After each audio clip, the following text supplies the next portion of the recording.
احمدہ ونصلی علی رسولہ الکریم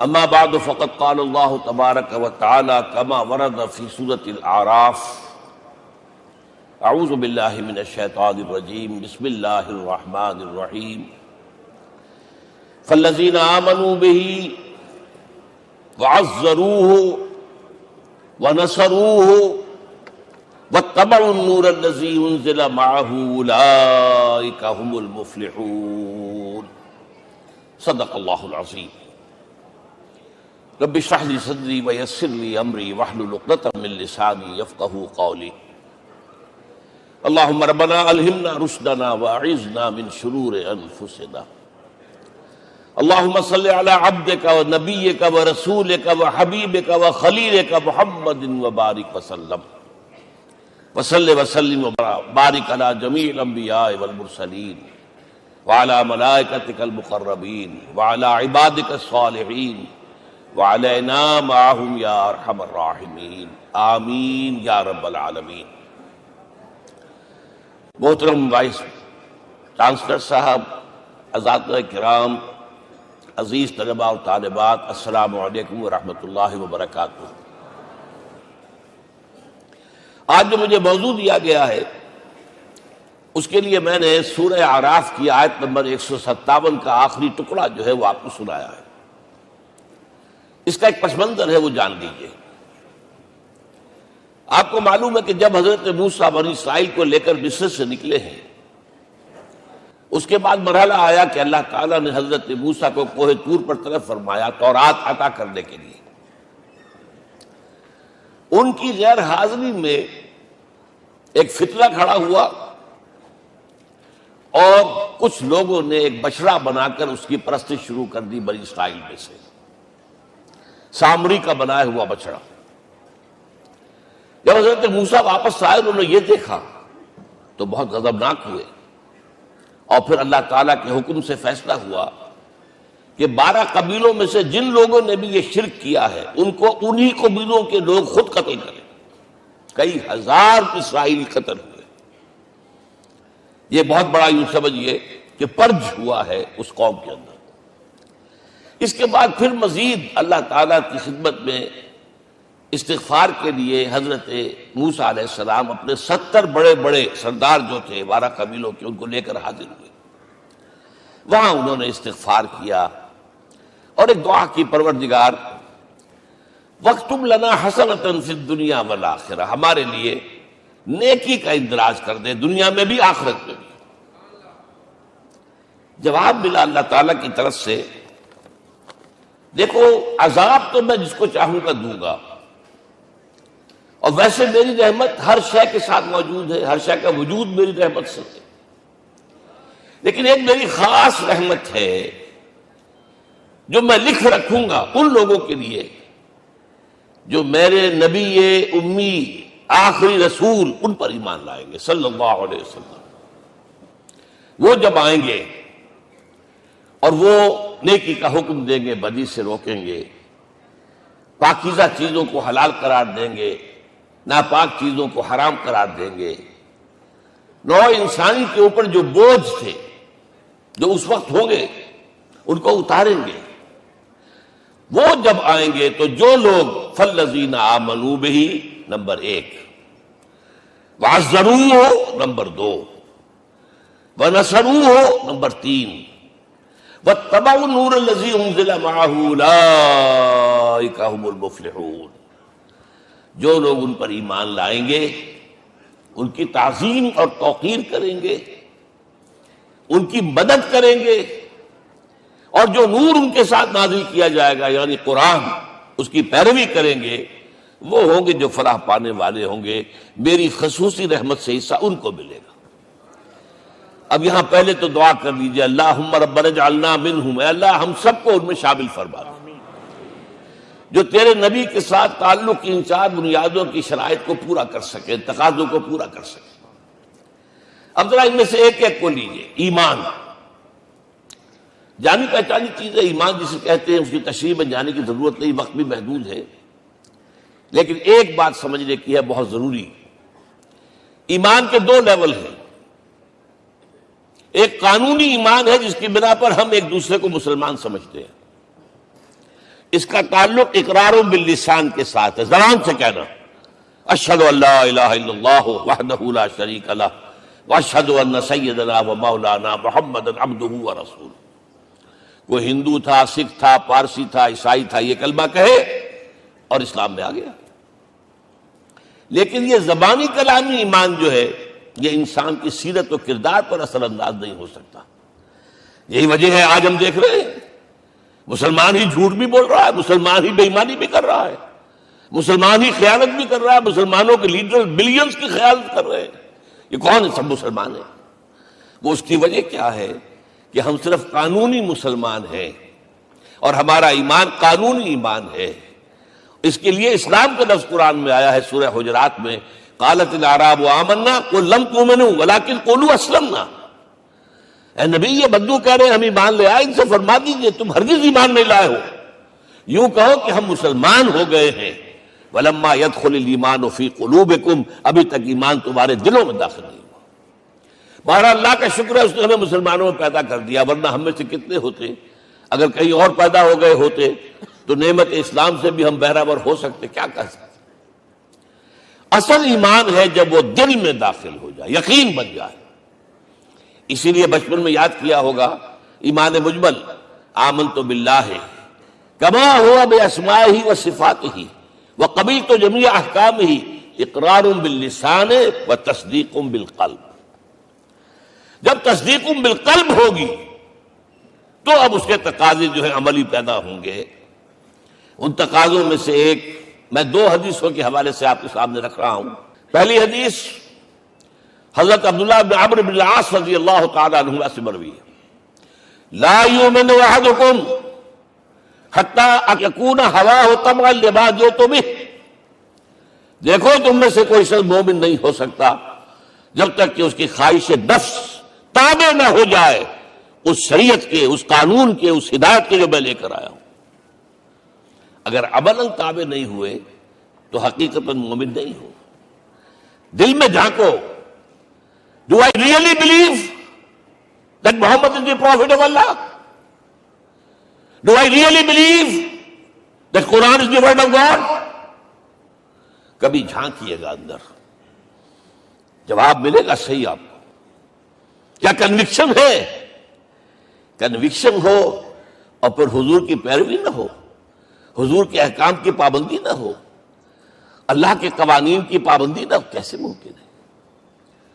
حضور تو فرماتے ہیں صلی اللہ علیہ وسلم ایک ایسی بد اخلاقی اور کج خلقی پر صرف اسے کوئی گناہ کبیرہ بھی نہیں کہیں گے. فرمایا ایک مرتبہ واللہ لا یؤمن واللہ لا یؤمن واللہ لا یؤمن، خدا کی قسم فلاں شخص مومن نہیں ہے، خدا کی قسم فلاں شخص مومن نہیں ہے، خدا کی قسم فلاں شخص مومن نہیں. صحابہ کانپ گئے، کون بدبخت ہے جس کے بارے میں فرمایا جا رہا؟ پوچھا گیا من یا رسول اللہ. جواب سنیے اور اپنے غریب حالوں میں جھانکیے. وہ شخص الذی لا یامن جارہ بوائقہ، وہ شخص جس کی شرارتوں کی وجہ سے اس کا پڑوسی چین میں نہیں ہے، امن میں نہیں ہے، وہ مومن نہیں ہے. خدا کی قسم نہیں ہے، خدا کی قسم نہیں ہے. کیسے علیحدہ کر لیں گے اس ایمان کو اعمال سے اور ایمان کو اخلاق سے؟ آگے چلیے، وہ جو حدیث حضرت ابو ہریرہ سے، اور یہ متفق علیہ ہے، صرف بخاری کی نہیں ہے، بخاری جمع مسلم. لا یؤمن احدکم حتی اکون احب الیہ من والدہ وولدہ والناس اجمعین. تم میں سے کوئی شخص مومن نہیں ہو سکتا جب تک کہ میں اسے محبوب تر نہ ہو جاؤں، اپنے باپ سے بھی، اپنے بیٹے سے بھی، اور تمام انسانوں سے. جھانک لیجئے دل میں صورتحال یہ ہے یا نہیں ہے. کیوں محبوب ہو جائیں؟ اس لیے کہ آپ کے ذریعے ہدایت ملی ہے، آپ کے ذریعے ہم اللہ سے جڑے ہیں. اور آپ کو معلوم ہے دنیا میں کوئی شاہ ہدایت نہیں، نعمت نہیں ہے جب تک کہ نعمت ہدایت نہ ہو. اگر صحت اچھی ہے ہدایت نہیں ہے تو بدماشیاں کریں گے، کیا کریں گے؟ آپ کو معلوم ہے صحت اچھی جو ہے کہ جا کے کھپے گی اگر ہدایت نہیں ہے. اگر دولت ہے ہدایت نہیں، کیا کریں؟ گلچھرے اڑائیں گے، عیاشیاں کریں گے، لوگوں پر اپنی دولت کا روب گانٹیں گے. اولاد ہے، ہدایت نہیں ہے. یہ اولاد سہار و روح بھی بن جائے گی کہیں آپ کے لیے. کوئی شے نعمت نہیں ہے جب تک کہ نعمت ہدایت نہ ہو، اور ہدایت ہمیں ملی محمد الرسول اللہ صلی اللہ علیہ وسلم کے ذریعے. تو آپ سے بڑھ کر محبوب کون ہوگا؟ اس کے ضمن میں ایک بڑا پیارا واقعہ آتا ہے. حضرت عمر سے پوچھتے ہیں حضور ایک مرتبہ، عمر تمہیں مجھ سے کتنی محبت ہے؟ اندازہ کیجئے کہ اس قدر اپنائیت کسی سے ہوتی ہے تب یہ سوال ہوتا ہے. عمر تمہیں مجھ سے کتنی محبت ہے؟ عرض کیا حضور مجھے آپ دنیا کے ہر انسان سے زیادہ محبوب ہیں. فرمایا اور اپنی جان سے؟ ذرا سا توقف کیا، دل میں جھانکا. ہاں حضور اب میں یہ بھی کہتا ہوں کہ میری جان سے بھی زیادہ عزیز ہے مجھے. آپ نے فرمایا الان عمر اب پہنچے ہو جو مقام ہے، اب درکار ہے، جو مطلوب ہے. تو محبت اس درجے کی، اطاعت اس درجے کی اگر نہیں ہے تو ایمان نہیں ہے. ہاں قانونی ایمان ہے، اب مسلمان ہے، اللہ کا شکر ہے، بہت بڑا فضل ہے. اب اگلے بات پر آئیے. الضروح، ان کی توقیر، ان کی تعظیم کرے. یہ تعظیم کس درجے میں؟ اب وقت بہت کم ہے، میں صرف آپ کو سورہ حجرات سے مثال دے رہا ہوں. فرمایا گیا یا ایھا الذین آمنوا لا ترفعوا اصواتکم فوق صوت النبی ولا تجهروا له بالقول كجهر بعضكم لبعض ان تحبط اعمالكم وانتم لا تشعرون. اے ایمان والو، کبھی اپنی آواز کو حضور کی آواز سے بلند تر نہ کر دینا. کبھی جس طرح بلند آواز سے ایک دوسرے سے بات کرتے ہو ایسے نہ کر بیٹھنا، مبادا تمہارے سارے اعمال حق ہو جائیں اور تمہیں پتہ بھی نہ چلے. تم تو کہو گے میں نے کوئی گناہ کبیرہ تو نہیں کیا، میں نے کوئی ڈاکہ نہیں ڈالا، چوری نہیں کی، کوئی زنا نہیں کیا، کوئی شراب نہیں پی. لیکن یہ سوء ادب، لا ترفعوا اصواتکم فوق صوت النبی ولا تجهروا له بالقول كجهر بعضكم لبعض ان تحبط اعمالكم وانتم لا تشعرون. یہاں ایک میں عملی بات بھی آپ کے سامنے رکھ دوں. صحابہ کے بارے میں تو بات سمجھ میں آ گئی کہ اپنی آوازیں پست رکھیں. ہم کیسے کریں؟ ہمارا ایک طرز عمل ہونا چاہیے. اگر کسی گفتگو میں کوئی شخص کہ حضور نے یہ فرمایا ہے، کبھی یہ نہ کہے میں نہیں مانتا. ہاں توقف کر لیں، بھائی میں تحقیق کروں گا کہ واقعی یہ حدیث صحیح ہے یا نہیں ہے. ٹھیک، ضروری نہیں کہ جو کہہ دیں مان لیں آپ. محدثین نے کتنی محنتیں کر کر کے چھانٹی کی ہے. لہذا یہ، لیکن فوراً اگر آپ بتا نہیں میں نہیں مانتا، یہ عقل کے خلاف ہے، یہ فلاں ہے، یہ وہ ہے، یہ ہے کہ جو آپ سوء ادب کے مرتکب ہو رہے ہیں نبی اکرم صلی اللہ علیہ وسلم کی بارگاہ میں. ہاں توقف کریں، غور کریں، تحقیق کریں، معلوم ہو کہ یہ حدیث پختہ نہیں ہے، مستند نہیں ہے، پھر دوسری بات ہے. اور یہ جان لیجئے ہمارا جو معاشرہ ہے اس کا ایک قانونی جو ہے احاطہ ہے. یہ بھی سورہ حجرات کی پہلی آیت ہے، یا ایھا الذین آمنوا لا تقدموا بین یدی اللہ ورسولہ. اللہ اور اس کے رسول کے احکام کا دائرہ ہے، اس کے اندر اندر رہو، باہر نہیں نکل سکتے. لیکن اس دائرے کے اندر ایک مرکزی شخصیت جس کی دل آویزی، جس کا حسن سلوک، جس کا حسن کردار، جس کا حسن اخلاق مرکز بن جائے، تمام لوگوں کی جذباتی محبت کا مرکز بن جائے، اگر یہ نہیں ہوگا تو معاشرہ مضبوط نہیں ہوگا. محض قانون اور دستور پر معاشرہ مضبوط نہیں ہوتا. کسی شخصیت، اب آپ کو معلوم ہے آخر ہندوستان کے معاشرے میں گاندھی کا ایک مقام ہے کہ نہیں ہے؟ آخر یہ سارا معاملہ چل رہا ہے اسی کے گرد کے نہیں؟ ماؤ زے تنگ کے معاملہ ہے کہ نہیں ہے؟ یہ سارا معاملہ دنیا میں عام لوگ کہہ دیتے، ریشنلسٹ لوگ، کہ ان چیزوں کی کیا ضرورت ہے؟ بھائی قانون دیکھنا چاہیے، دستور دیکھنا چاہیے، حکم دیکھنا نہیں. بھائی جذباتی وابستگی کہ ایک ہستی تو ایسی ہو کہ جس کے کچھ کہنے پر فوراً زبانیں بند ہو جائیں. اور اس کا نقشہ میں سعودی عرب میں دیکھتا ہوں، اگر وہاں کے دو بدو لڑ رہے ہوں سخت اور ایک دوسرے کو کھانے کو دوڑ رہے ہوں، کوئی شخص کہتے صلی علی النبی، فوراً خاموش. معلوم ہوتا ہے آگ کے اوپر کسی نے پانی ڈال دیا، خاموش، صلی علی النبی، صرف یہ کہنے سے. یہ جذباتی وابستگی اگر محمد سے نہیں ہے صلی اللہ علیہ وسلم تو آپ کا معاشرہ کبھی مضبوط نہیں ہوگا. یہ مرکزی شخصیت، یہ مرکز ہے، اسی لیے ان کے احترام کا یہ درجہ ہے، کیونکہ اس سے کیا ہوگا؟ تمہارا شیرازہ بکھر جائے گا. اگر ان کے ساتھ جذباتی محبت نہیں ہوگی تمہارا شیرازہ بکھر جائے گا. یہ آیا معاملہ. اب میں آپ کو بتانا چاہتا ہوں تہذیب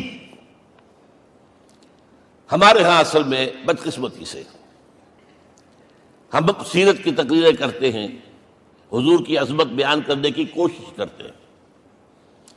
کچھ لوگ تو خیر حضور کی زلفیں ہیں، حضور کی آنکھیں ہیں، حضور کی کملی ہے، حضور کا سایہ نہیں تھا وغیرہ، یہ باتیں اپنی جگہ ہیں، ہر چیز ٹھیک ہے. لیکن یہ جان لیجئے حضور کی اصل عظمت ایک نبی اور رسول کی حیثیت سے ہے، اور وہ شے وہ ہے جہاں جبرائیل کے بھی پر جل رہے ہیں، اس کی حقیقت کون جانتا ہے؟ میں ایک مثال دے رہا ہوں آپ کو کہ حضور 100 میں وصال رکھا کرتے تھے. آج روزہ رکھا، شام کو افطار نہیں کیا، وہ رات کو چل رہا ہے روزہ، اگلے روز پھر وہ کنٹینیو کر رہا ہے شام تک. 2 دن کا 100 میں وصال، 3 دن کا بھی رکھتے تھے. صحابہ نے اجازت چاہی، حضور ہمیں بھی اجازت دے دیں. نہیں، آج کے حضور آپ تو رکھتے ہیں، ہمیں منع کرتے ہیں. اب سنیے، ایکم مثلی، تمہیں سے کون ہے مجھ جیسا؟ ابھی تو عند ربی، میں تو اپنے رب کے پاس رات گزارتا ہوں. ہوا یطعمنی ویسقین، وہ مجھے کھلاتا اور پلاتا ہے. کیا سمجھیں گے ہم؟ کیا ہماری سمجھ میں آئے گا؟ یہ معاملہ نبوت کے جو اسرار و رموز ہیں، ان کا جو مقام اور مرتبہ ہے، وہ کوئی نبی پہچان سکتا، غیر نبی تو پہچان ہی نہیں سکتا. ایک ڈاکٹر کا کیا مقام ہے اپنے فن میں؟ وہ کوئی ڈاکٹر ہی سمجھ سکے گا نا، غیر ڈاکٹر کہاں سمجھے گا؟ اور حقیقت میں وہی سمجھے گا جو اس سے بھی اوپر کا ڈاکٹر ہے، نیچے والا تو نہیں سمجھ سکتا. جو کمتر ہے وہ تو صرف اوپر دیکھے گا اللہ اللہ خیر صلی اللہ. جو اوپر ہے اور ظاہر ہے محمد سے اوپر کوئی نہیں صلی اللہ علیہ وسلم. یہی وجہ ہے، دیکھیے شیخ سعدی کو کیا کہنا پڑا،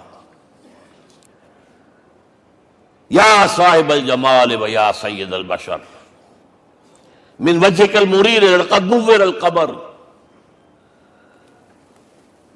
لا يمكن الثناء كما كان حقه بعد خدا بزرگ توئی قصہ مختصر. اے محمد صلی اللہ علیہ وسلم، آپ کی ثنا جیسے کہ حق ہے ہو ہی نہیں سکتی. غالب اس سے بھی آگے گیا ہے، میں بات ابھی آپ کو سناتا ہوں شعر اس کا.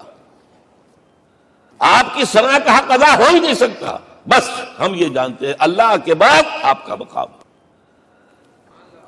غالب جو آگے گیا ہے کہتا ہے، غالب ثنائے خواجہ بیزدان گزاشتیم کہاں ذات پاک مرتبہ دان محمد است. اے غالب ہم نے تو حضور کی ثنا تو اللہ کے حوالے کر دی ہے، اس لیے کہ وہی ذات پاک جانتا ہے مرتبہ محمد کا کیا ہے صلی اللہ علیہ وسلم. ہم بیان کرنے کی کوشش کریں گے تو توہین کر بیٹھیں گے. ایک لطیفہ ہے، ایک بیچارہ کوئی دیہاتی کہیں پھنسا ہوا تھا کسی جگہ، تھکا ہوا چل رہا تھا، ڈپٹی کمشنر صاحب جا رہے تھے، کار میں بٹھا لیا. اب اس نے کہا پتر تینو اللہ پٹواری کرے. اب اس غریب کے جو ہے اس کے ذہن میں تو پٹواری سے اوپر تو کچھ ہے ہی نہیں. اس کے قلم سے جو ہے ادھر کا انتقال ادھر ہو گیا، ادھر کی طرف ادھر چلی گئی. تو ڈی سی کو وہ تعریف کر رہا ہے، اپنے سمجھ کے مطابق پٹواری کرے. تو ہم کہیں پٹواری والا معاملہ نہ کریں. ہاں ایک پہلو ایسا ہے جس کے حوالے سے حضور کی عظمت ہماری سمجھ میں آئے گی. حضور ایک انسان کی حیثیت سے کیا تھے، ایک باپ کی حیثیت سے آپ کا کیا طرز عمل تھا. ذرا یاد کیجئے، جگر گوشہ رسول حضرت فاطمہ بطول رضی اللہ تعالیٰ عنہ وہ حاضر ہوتی ہے. ابا جان دیکھیے چکی پیس پیس کر یہ گھٹے پڑ گئے میرے ہاتھ میں، یہ کنویں سے پانی لاتی ہوں، مشکیزیں کہ یہاں پر بندیاں پڑ گئی. حضور اب تو عام لوگوں پر بھی آسانیاں ہیں، لوگوں کے ہاں غلام آ گئے ہیں، کنیزیں آ گئی ہیں، مال و دولت آ گئی ہے. مجھے بھی کوئی غلام کنیز عطا ہو جائے. اور آپ کو معلوم ہے یہ لخت جگر، نور چشم، محمد کی سب سے پیاری بیٹی صلی اللہ علیہ وسلم، کوئی شک نہیں اس میں، فاطمہ، کیا بیتی ہوگی حضور کے قلب پر. لیکن فرمایا کیا بیٹی، یہ دنیا کی چیزیں ہمارے لیے نہیں ہیں، میں تمہیں اس سے بہتر شے دیتا ہوں. تسبیح فاطمہ ہر نماز کے بعد 33 مرتبہ سبحان اللہ، 33 مرتبہ الحمدللہ، 33 مرتبہ اللہ اکبر کہہ لیا کرو. لیکن سوچ لیجئے دل پر کیا گزری ہوگی صلی اللہ علیہ وسلم. حضرت عائشہ سے پوچھئے، حضرت خدیجہ سے پوچھئے حضور کیسے شوہر تھے، آپ سے زیادہ خواتین کے حق میں نرم، گھر کے کام کا جھاڑو دے رہے ہیں، کپڑے جو ہے بوسیدہ انہیں سی رہے، گھر میں بیٹھے ہوئے یہ کام کرتے تھے. بہرحال ایک بات میں آپ سے عرض کروں، آپ انسان کی جس حیثیت کا بھی ذہن میں تصور کریں گے وہ ساری حیثیتیں محمد میں موجود ہیں صلی اللہ علیہ وسلم. محمد حاکم کی حیثیت سے بھی ہیں، محمد سپہ سالار کی حیثیت سے بھی ہیں، محمد قاضی القضات بھی ہیں، محمد ہیڈ آف دی اسٹیٹ بھی ہیں، محمد بیویوں والے بھی ہیں، اولاد والے بھی ہیں، محمد 5 وقتہ امام بھی ہیں، جمعے کے خطیب بھی ہیں، مدرس قرآن بھی ہیں، مربی بھی ہیں، مزکی بھی ہیں، اور ہر میدان میں بلند ترین مقام. کوئی ایسی جامع شخصیت ملے گی؟ ہمارے ہاں تو حال یہ ہے کہ جو خطیب صاحب ہوتے ہیں وہ 5 وقتہ نماز کیسے پڑھا سکتے ہیں؟ ان کا تو اونچا مقام ہے. 5 وقتہ نماز کے لیے تو علیحدہ چاہیے امام آپ کو، اور وہاں بھی ایک امام سینئر ہوگا وہ عشاء مغرب اور فجر پڑھائے گا، ایک جونیئر ہوگا بیچارہ وہ جو خاموش نماز ہے وہ پڑھائے گا. 5 وقتہ نماز پڑھا رہے ہیں محمد صلی اللہ علیہ وسلم، اور خطیب بھی وہی ہے، مربی بھی وہی ہے، مزکی بھی وہی ہے. ہمارے ہاں جو لوگ تزکیہ نفس کے میدان میں ہیں وہ پھر جماعت کبھی نہیں کراتے، کبھی نہیں دیکھا ہوگا آپ نے کسی صاحب کو کراتے ہوئے. یہ جامعیت کیوں ہے؟ جامعیت کبریٰ. میں صرف ایک بات کہا کرتا ہوں، ایک اعتبار سے حضور کا اسوہ نامکمل ہے. آپ مجھے سوء ادب کا مرتکب نہ قرار دے دیں. اسوہ کیا ہے؟ عورت کے لیے اس کی اپنی نسوانی زندگی کے لیے اسوہ آپ میں نہیں ہے. آخر نصف انسانیت ہے، اسے بھی اسوہ چاہیے.